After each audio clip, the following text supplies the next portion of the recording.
नमस्कार दोस्तों, आज की कहानी आपका दिल छू लेगी तो आप इसे पूरा और आखिर तक जरूर सुनिएगा। एक आदमी के 3 बेटे थे। जब उसका अंतिम समय निकट आया तो उसने अपने बड़े बेटे को बुलाया और बोला, बेटा, मेरे मरने के बाद क्या तुम 3 रात मेरी कब्र के पास गुजार सकते हो? नहीं, मैं कब्र के पास नहीं सो सकता, बड़े बेटे ने जवाब दिया। उस आदमी ने अपने मंझले बेटे को बुलाकर यही सवाल किया, पर उसने भी ऐसा करने से इनकार कर दिया। तब उस आदमी ने अपने सबसे छोटे बेटे को बुलाकर पूछा, बेटा, क्या तुम मेरे मरने के बाद 3 रात मेरी कब्र के पास सो सकते हो? छोटा बेटा बोला, पिताजी, अगर आप चाहें तो मैं 3 नहीं 100 रातें आपकी कब्र के पास गुजार सकता हूँ। अपने बेटे के ये शब्द सुनकर पिता ने शांति से आंखें मूंद ली और यह संसार छोड़ दिया। पिता को दफनाने के बाद छोटा बेटा शोक मनाता हुआ कब्र के पास ही बैठा रहा। आधी रात बीते वहां एक सफेद घोड़ा आसमान से उतरकर आया। घोड़े पर पूरा साज था और सब तरह के हथियार उस पर बंधे थे। घोड़े ने सरपट दौड़ते हुए कब्र के 3 चक्कर लगाए। छोटे बेटे की नींद खुल गई। वह घोड़े को पकड़कर पूछने लगा, तुमने सरपट दौड़ते हुए मेरे पिता के कब्र के 3 चक्कर क्यों लगाए? मैं कभी तुम्हारे पिता का वफादार घोड़ा था और इस समय तुम्हारे पिता को श्रद्धांजलि अर्पित करने के लिए आसमान से उतरकर आया हूँ। घोड़े ने जवाब दिया और वहां से वापस आसमान में गायब होने से पहले उसने अपनी आयाल के कुछ बाल अपने दांतों से तोड़कर लड़के को दे दिए। अगर तुम्हारे ऊपर कोई मुसीबत आए तो तुम मेरा एक बाल जलाना और मैं फौरन तुम्हारे पास आ जाऊंगा। घोड़ा जाते जाते बोला। दूसरी रात भी छोटा बेटा अपने पिता के कब्र के पास बैठा रहा। ठीक आधी रात के समय तक काला घोड़ा आसमान से उतरा और उसने भी सरपट दौड़ते हुए कब्र के 3 चक्कर लगाए। लड़के ने काले घोड़े को पकड़कर पूछा, तुम आसमान से क्यों उतरे और तुमने मेरे पिता की कब्र के 3 चक्कर क्यों लगाए? मैं कभी तुम्हारे पिता का वफादार घोड़ा था और मुझ पर सवारी करने में उन्हें बड़ा मजा आता था। उनके मरने के बाद मैं आसमान से अपना फर्ज पूरा करने के लिए उतरा हूँ। तुम भी मुझे याद रखना। घोड़े ने कहा और अपनी लंबी आयाल के कुछ बाल अपने दांतों से तोड़कर लड़के को दे दिए और जाते जाते बोला, अगर तुम पर कोई मुसीबत आए तो मेरा एक बाल जलाना, उसी क्षण मैं तुम्हारे पास पहुँच जाऊँगा। छोटा लड़का तीसरी रात भी पिता के कब्र के पास बैठा रहा। ठीक आधी रात के समय एक लाखी रंग का घोड़ा जिस पर पूरा साज और हथियार थे आसमान से उतरकर आया और सरपट दौड़ते हुए उसके पिता के कब्र के 3 चक्कर लगाने लगा। लड़के ने घोड़े से पूछा, तुमने क्यों सरपट दौड़ते हुए मेरे पिता के कब्र के 3 चक्कर लगाए? मैं तुम्हारे पिता की सेवा कर चुका हूँ। जहाँ भी वे जाना चाहते थे उन्हें फौरन वहाँ पहुँचाने के लिए मैं हमेशा तैयार रहता था। अब वे इस दुनिया में नहीं रहे, इसलिए मैं अपना आखिरी फर्ज पूरा करने के लिए आसमान से उतरकर आया हूँ। यह कहकर घोड़े ने अपनी आयाल के कुछ बाल अपने दांतों से तोड़कर लड़के को दे दिए और गायब हो गया। लड़का चौथी रात भी अपने पिता के कब्र के पास बैठा रहा, पर उस रात कोई नहीं आया। अपने पिता की अंतिम इच्छा का असली मतलब समझकर छोटा लड़का कब्र के पास से उठकर घर आ गया। पिता जो कुछ छोड़ गए थे उसे तीनों भाइयों ने आपस में बांट लिया, पर यह सब ज्यादा दिन न चला, इसलिए तीनों चरवाहे का काम करने लगे। छोटा बेटा ईमानदारी से अपना काम करता था, पर उसके दोनों बड़े भाई अक्सर दूसरों के जानवर बेच देते थे, पैसा खा पी जाते थे या उन्हें काट कर खा जाते थे। अंत में जब लोगों को गुस्सा आया तो उन्होंने तीनों भाइयों को अपने गांव से निकाल दिया। तीनों भाई वहां से निकलकर दूसरे गांव में चरवाहे का काम करने लगे। एक बार छोटा भाई ढोर चरा रहा था। तो बाकी दोनों भाई घूमने के लिए शहर चले गए। उन्होंने शहर में एक अत्यंत आकर्षक और दिलचस्प बात देखी। वहाँ के बादशाह के हुक्म से शहर की सबसे बड़ी मेहराब के सहारे एक 40 सीढ़ियों वाली चौड़ी नसीनी लगा दी गई और उसकी सबसे ऊपरी सीढ़ी के पास बादशाह की बेटी को बैठने के लिए तंबू बना दिया गया और सारे शहर में यह ऐलान करवा दिया गया कि जो कोई घोड़े, गधे या ऊंट पर बैठकर उस नसीनी की सबसे ऊपरी सीढ़ी तक चढ़ जाएगा और शहजादी के हाथ से पानी का प्याला पीकर उसकी अंगूठी लेकर नीचे उतर आएगा, उसके साथ शहजादी की शादी कर दी जाएगी। बादशाह सलामत इस बहादुरी के कारनामे और शादी की खुशी में 40 दिन की दावत देंगे। यह खबर बिजली की तरह सारे देश में फैल गई। हजारों लोग अपने अपने घोड़ों, ऊंटों और गधों पर सवार होकर शहर पहुंचने लगे और बहुत से बहादुर नौजवान 40 सीढ़ियों वाली नसीनी पर चढ़ने की कोशिश करने लगे, पर उनमें से कोई भी सबसे ऊपर की सीढ़ी तक न पहुंच पाया और कई तो गिरकर भी मर गए। दोनों बड़े भाइयों ने जी भरकर यह नज़ारा देखा और घर जाकर अपने छोटे भाई को सुनाने लगे। आज शहर में हमने कितना मज़ेदार नज़ारा देखा। आपने ऐसा कौन सा मज़ेदार नज़ारा देखा, मुझे भी बताइए। छोटा भाई पूछने लगा। बादशाह के हुक्म से 40 सीढ़ियों वाली एक नसीनी लगाई गई है। अगर कोई अपने घोड़े पर बैठकर आखिरी सीढ़ी तक चढ़ जाएगा और शहजादी के हाथ से पानी का प्याला पीकर और उसकी अंगूठी लेकर नीचे उतर आएगा, तो बादशाह उसके इस बहादुरी के कारनामे की खुशी में दावत देगा और अपने बेटी की शादी उस बहादुर के साथ कर देगा।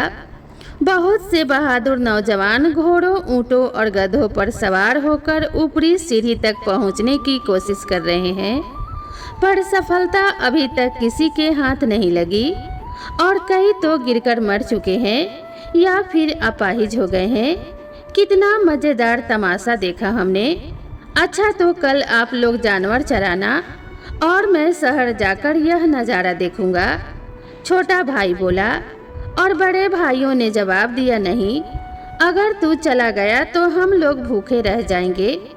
दूसरे दिन भी दोनों बड़े भाई नज़ारा देखने गए।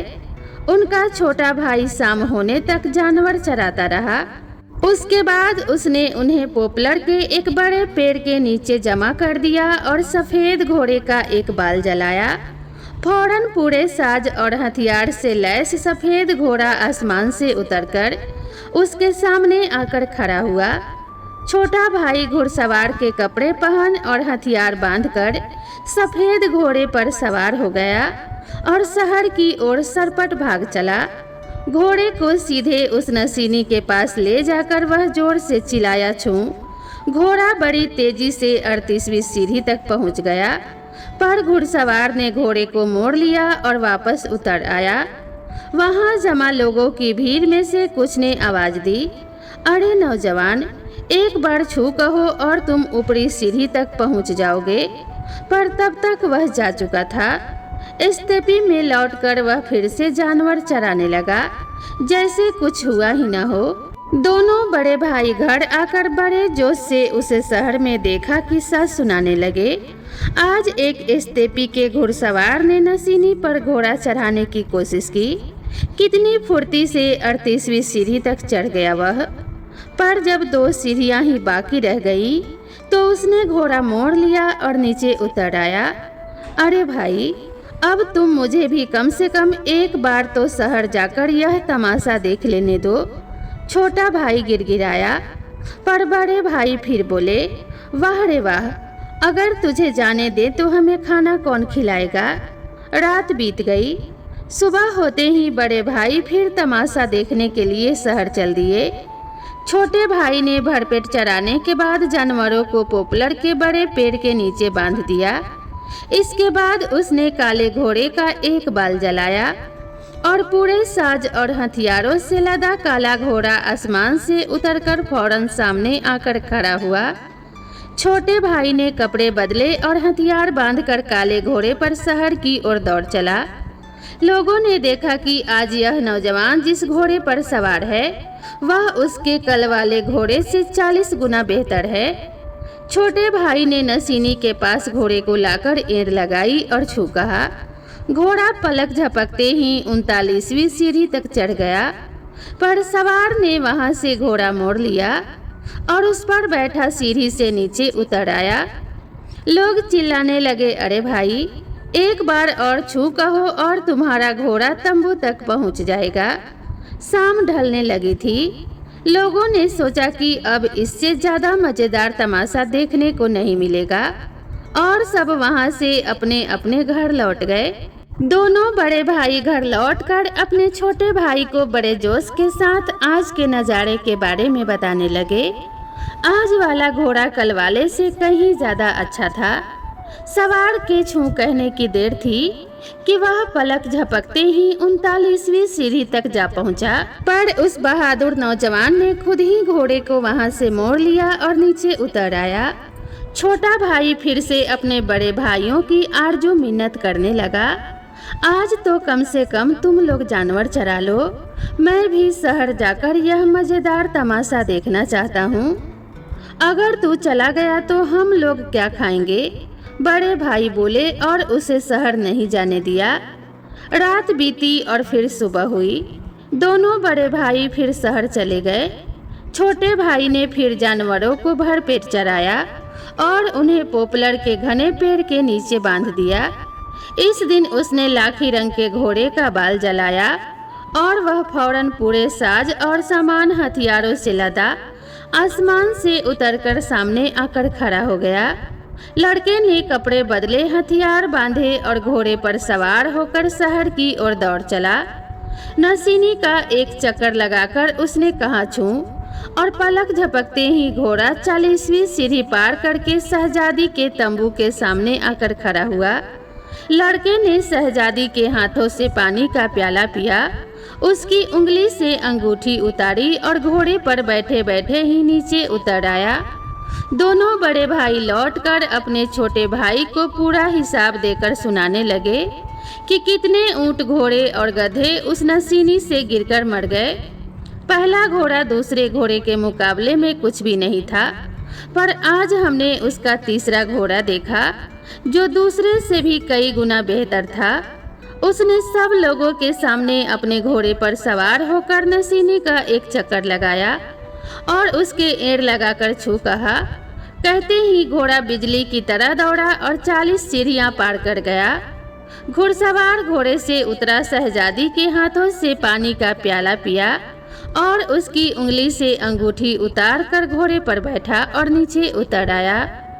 छोटा भाई फिर से बड़े भाइयों को मनाने लगा, आप लोगों ने कितना मजेदार तमाशा देखा, मुझे भी कम से कम एक दिन के लिए तो छोड़ देते ताकि मैं भी एक बार ऐसा मजेदार नज़ारा देख लेता। भाई कहने लगे कि बादशाह सब लोगों को दावत दे चुका है और अब कोई और तमाशा नहीं होगा। तीनों भाई पहले की तरह ढोर चराने लगे।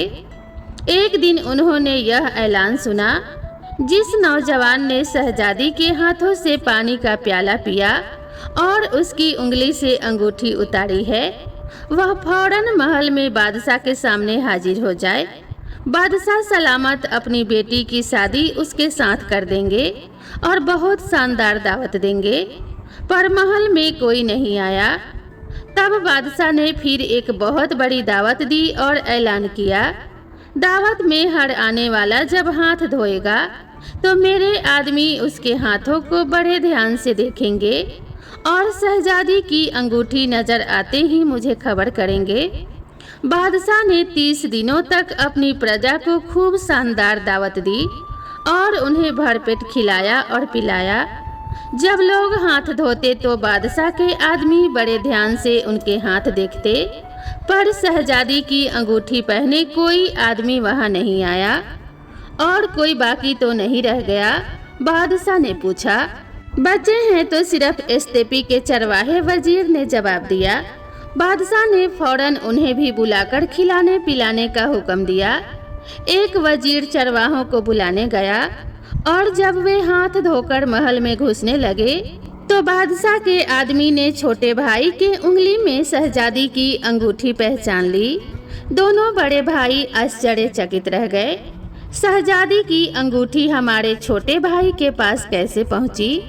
तब छोटे भाई ने उन तीनों रातों का किस्सा सुनाया जो उसने अपने पिता की कब्र के पास गुजारी थी। बड़े भाई बहुत पछताए और कहने लगे कि अपने पिता की आखिरी इच्छा पर कोई ध्यान न देने के कारण हमें यह सजा मिल रही है। उन्हें बस इतने पर ही संतोष करना पड़ा कि उन्होंने अपने छोटे भाई की शादी की दावत खाई। 40 दिनों तक दावत चलती रही और उसके बाद बादशाह ने अपने बेटी की शादी उस चरवाहे के साथ कर दी। 1 महीना बीता कि अचानक बादशाह मर गया। प्रजा ने बादशाह के दामाद को अपना बादशाह बना दिया। दोनों बड़े भाई यह देखकर फिर पछताने लगे, हमारी तो किस्मत फूटी है। हर उस आदमी का भी यही हाल होगा जो अपने पिता की अंतिम इच्छा पूरी नहीं करेगा। छोटे भाई की सारी आकांक्षाएं पूरी हुई और वह सुख चैन से राज करता रहा। तो दोस्तों, आप सभी को यह कहानी कैसी लगी कृपया कमेंट करके ज़रूर बताएं। वीडियो पसंद आई हो तो इसे लाइक करें, शेयर करें और मेरे चैनल पर पहली बार आए हो तो चैनल को सब्सक्राइब करना ना भूलें। तो मिलते हैं इसी तरह की नेक्स्ट वीडियो में, तब तक के लिए नमस्कार।